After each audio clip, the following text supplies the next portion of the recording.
Fake కేసులు వేయడము. ఆ తర్వాత వాళ్ళకి ఆ కేసుల్లోంచి అక్విటల్ అంటే వాళ్ళ పైన నేరం రుజువవ్వక వాళ్ళు నిరపరాధులని తెలిసి కోర్టు వాళ్ళని వదిలేస్తూ ఉండడం జరుగుతుంది. అండ్ కొన్ని కేసెస్ పోలీసులు ఫైల్ చేసినా గానీ క్రిమినల్ కేసెస్ ఆ తర్వాత క్వాష్ ప్రొసీడింగ్స్‌కెళ్ళడము. ఆ తర్వాత కోర్టు నిజంగా అక్కడ ఏం నేరం జరగలేదు అని ఆ కేస్‌ని కొట్టేయడం అనేది చూస్తూ ఉంటాం. అయితే సోషల్ మీడియాలో సెర్చ్ చేసినప్పుడు మనం గూగుల్‌లో సెర్చ్ చేసినప్పుడు వాళ్ళ పేర్లతో సహా అన్నీ బయటికొస్తూ ఉంటాయి. ఆర్డర్స్ అవన్నీ. అయితే దీనికి అగ్రీవ్ అయిన చాలామంది రీసెంట్‌గా ఢిల్లీ హైకోర్ట్‌ని అప్రోచ్ అవ్వడం జరిగింది.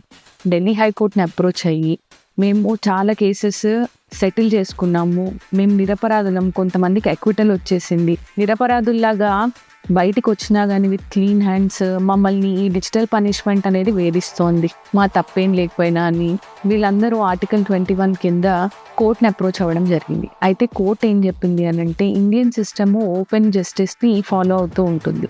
Everything will be fair and open to everyone. అయితే కోర్ట్ నిజంగానే ఆర్టికల్ 21 కింద రైట్ టు బి ఫర్గాటెన్ అనేది కూడా మనం గుర్తు చేసుకోవాలి. ఎందుకనంటే article 21 right to be forgotten and forgiven అనేది కూడా కవర్ చేస్తుంది కాబట్టి కొన్ని మ్యాట్రిమోనియల్ కేసెస్‌లో, అక్విటల్ వచ్చిన కేసుల్లో, క్వాష్ అయిన కేసుల్లో, కొన్ని ప్రైవేట్ మ్యాట్రిమోనియల్ కేసులో వీళ్ళ పేర్లు ఇవన్నీ డీఇండెక్స్ చేయడము, మాస్క్ చేయడము, లేదు అనంటే రిమూవ్ చేయడము అనేది బెటర్ ఏమో అని కోర్ట్ అభిప్రాయపడింది. అండ్ గూగుల్‌కి కూడా అదే చెప్పింది. అయితే ఈ డిజిటల్ పనిష్మెంట్ అనేది వీళ్ళకి జీవితాంతము వాళ్ళు తప్పు చేయకపోయినా సెర్చ్ రిజల్ట్స్‌లో వాళ్ళు రావడము, వాళ్ళు డీఫేమ్ అయిపోవడము, వాళ్ళని నిజంగానే వెంటాడుతున్న క్రైమ్ లాగా ఆల్‌దో వాళ్ళు ఏం చేయకపోయినా అనేది వాళ్ళ అభిప్రాయం. మరి మీ అభిప్రాయం ఏంటో ప్లీజ్ కమెంట్.